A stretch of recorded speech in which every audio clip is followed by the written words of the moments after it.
বন্ধুরা, আজকের গল্পটা শুধু একটা মেয়ের গল্প না, এটা প্রতিটা মেয়ের গল্প, যে নিজের বাবাকে নিজের হিরো মনে করে, কিন্তু যখন সেই বাবাকেই কেউ গরিব বলে অপমান করে সামনে, তখন একটা মেয়ের মনে কি হয় জানো? আজ সেই গল্পটাই বলবো। অপমানের মুহূর্ত। মেয়েটা ছিল সাধারণ পরিবারের। তার বাবা একজন ছোট ব্যবসা করতেন। অনেক কষ্ট করে মেয়েকে ভালো স্কুলে পড়াতেন। একদিন স্কুলে কিছু বন্ধুরা মজা করতে করতে বলল, তোর বাবা তো গরিব, তুই এত বড় বড় স্বপ্ন দেখিস কিভাবে? কেউ হাসলো, কেউ ফিসফিস করল। মেয়েটা চুপ করে দাঁড়িয়ে রইল। তার গলা শুকিয়ে গেল, চোখে জল চলে এলো, কিন্তু সে কিছু বলল না। কারণ সে জানত গরিব হওয়া অপরাধ না, কিন্তু অপমান করা অপরাধ। সেই দিন বাড়ি ফিরে সে দেখল তার বাবা ক্লান্ত শরীরে বাড়ি ফিরেছে। হাতে বাজারের ব্যাগ, মুখে হাসি। বাবা বলল, মা, পড়াশোনা ঠিক মতো হচ্ছে তো? মেয়েটা শুধু মাথা নাড়ল। সে ভাবল, এই মানুষটা সারাদিন কষ্ট করে শুধু আমার জন্য, আর কেউ তাকে গরিব বলে অপমান করছে। তার বুকের ভিতরে আগুন জ্বলতে শুরু করল।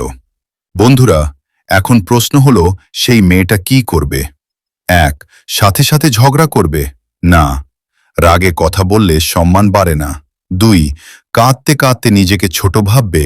কখনো না। বাবা গরিব হতে পারে, কিন্তু বাবার স্বপ্ন কখনো গরিব হয় না। তিন, তাহলে কি করবে? এক, নিজেকে প্রমাণ করবে। সে মনে মনে সিদ্ধান্ত নিক, আজ যারা আমার বাবাকে গরিব বলছে, একদিন তারা আমার বাবার নাম জানবে সম্মানের সাথে। প্রতিশোধ না, প্রমাণ। দুই, পড়াশোনায় ফোকাস করবে। অপমানকে এনার্জি বানাও, কান্নাকে শক্তি বানাও, নিজের লক্ষ্য ঠিক করো।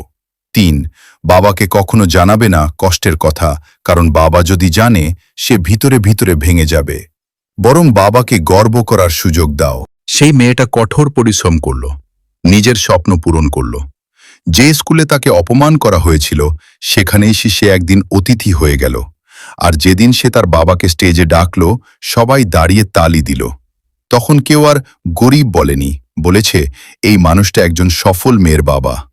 গরিব হওয়া লজ্জার না, লজ্জা হলো অন্যকে ছোট করা। আমার বাবা হয়তো ধনী না, কিন্তু তিনি আমার কাছে পৃথিবীর সবচেয়ে বড় মানুষ। ভিডিওর শেষ মেসেজ বন্ধুরা, যদি কখনো কেউ তোমার বাবাকে অপমান করে, রাগ করো না, ঝগড়া করো না, নিজেকে প্রমাণ করো। কারণ গরিব বাবা মানে দুর্বল বাবা না, গরিব বাবা মানে সংগ্রামী বাবা। আর সংগ্রামী বাবার মেয়ে কখনো হার মানে না। যদি তুমি তোমার বাবাকে ভালোবাসো, কমেন্টে লিখো, আমার বাবা আমার গর্ব। ভিডিওটা শেয়ার করো এমন একজনের সাথে যে তার বাবার জন্য কিছু করতে চায়।